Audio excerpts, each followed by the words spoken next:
Les micronutriments de l'immunité, troisième épisode, focus sur la vitamine A.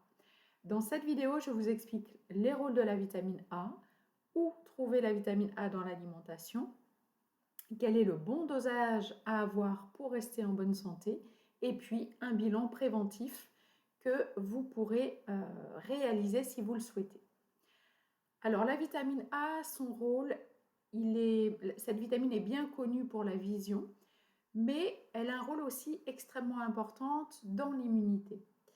Quand on manque de vitamine A, on va augmenter les risques d'infections respiratoires. Ça va fragiliser la barrière intestinale. Et rappelez-vous que vos défenses immunitaires se situent principalement au niveau de votre intestin et de votre microbiote. Donc il faut vraiment que les deux soient fonctionnels pour avoir des bonnes capacités de défense face aux virus, aux infections et aux bactéries. Donc un déficit de vitamine A va faire chuter la synthèse d'anticorps, notamment ces immunoglobulines A, ces IgA sécrétoires qui vraiment sont des antibiotiques naturels au niveau de la barrière intestinale qui va permettre à l'organisme de synthétiser ces cellules immunitaires qui font partie de l'immunité adaptative, c'est-à-dire qu'elles vont être spécifiques à un antigène. Où trouver de la vitamine A dans notre alimentation? Alors, il y a deux sources. Il y a une source directe qui va vous apporter directement de la vitamine A dans les foies des animaux, comme le foie de volaille, le foie de veau. Mais il est extrêmement difficile de trouver des foies en bio. Et le foie est quand même une usine de traitement des toxiques. Donc, je ne vous recommande pas trop de consommer, ou du moins de façon très...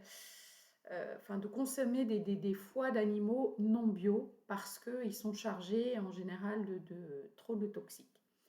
Par contre, vous pouvez consommer sans problème du foie de morue. Et en plus de la vitamine A, il va contenir des oméga 3 et de la vitamine D, donc c'est encore mieux. Parce qu'il faut savoir que la vitamine A fonctionne avec la vitamine D. Elles sont sur le même récepteur. Donc, un manque de vitamine A va perturber l'assimilation de la vitamine D et vice-versa. Elles fonctionnent toutes les deux ensemble. Donc, il faut aussi avoir assez de vitamine A. Vous trouvez également de la vitamine A dans le beurre et dans les œufs. Et puis, il y a une source indirecte de vitamine A qui va être apportée par les caroténoïdes.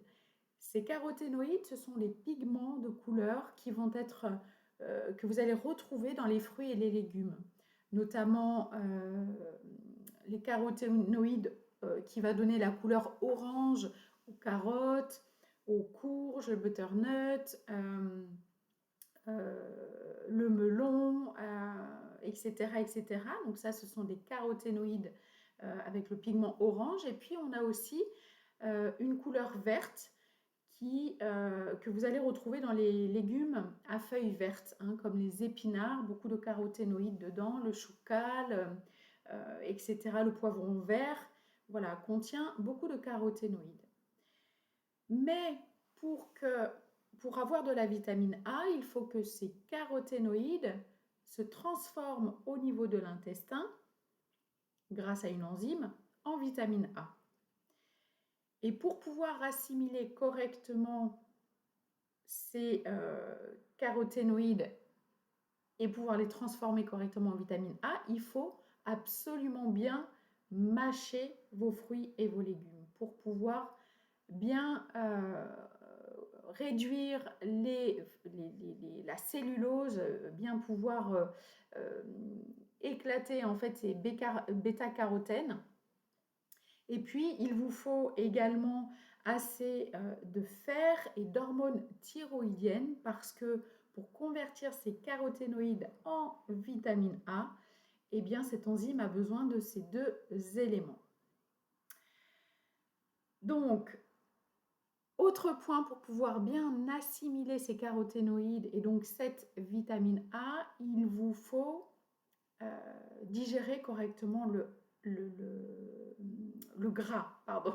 Donc, il vous faut une fonction vésiculaire opérationnelle, fonctionnelle, donc une bonne fonction vésiculaire et également assez d'enzymes pancréatiques pour pouvoir digérer, assimiler du moins cette vitamine A qui est une vitamine liposoluble. Et toutes les vitamines liposolubles, A, D, E, K, toutes ces vitamines-là ont besoin de gras pour être assimilées par l'organisme.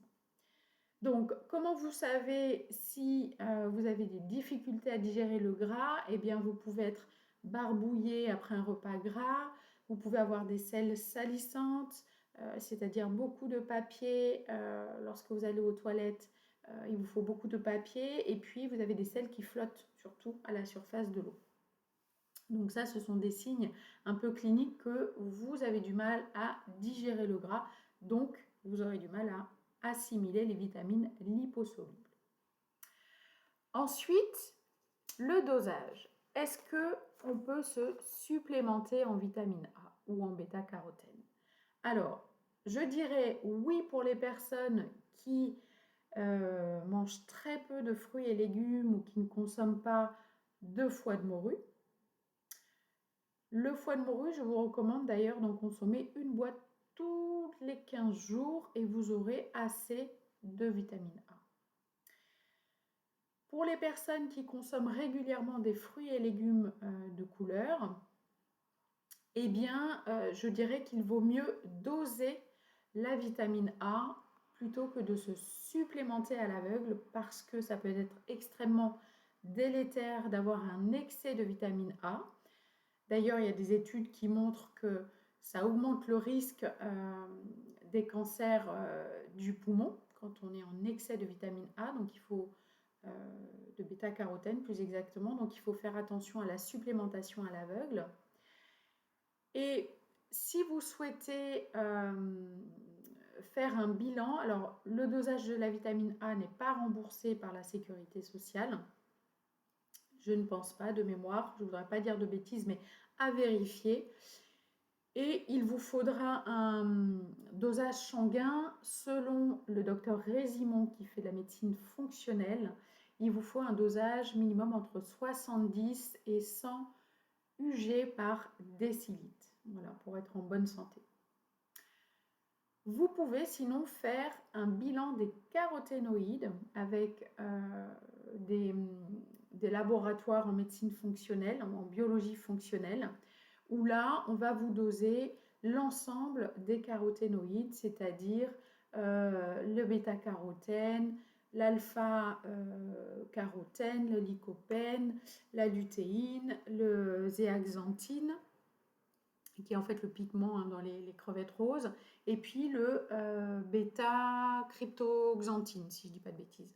Voilà, ça c'est un bilan complet des caroténoïdes, donc ça va vous permettre de mesurer la quantité de fruits et légumes que vous consommez, est-ce qu'elle est suffisante, mais surtout, est-ce que vous assimilez correctement ces bêta-carotènes et est-ce que vous les transformez correctement.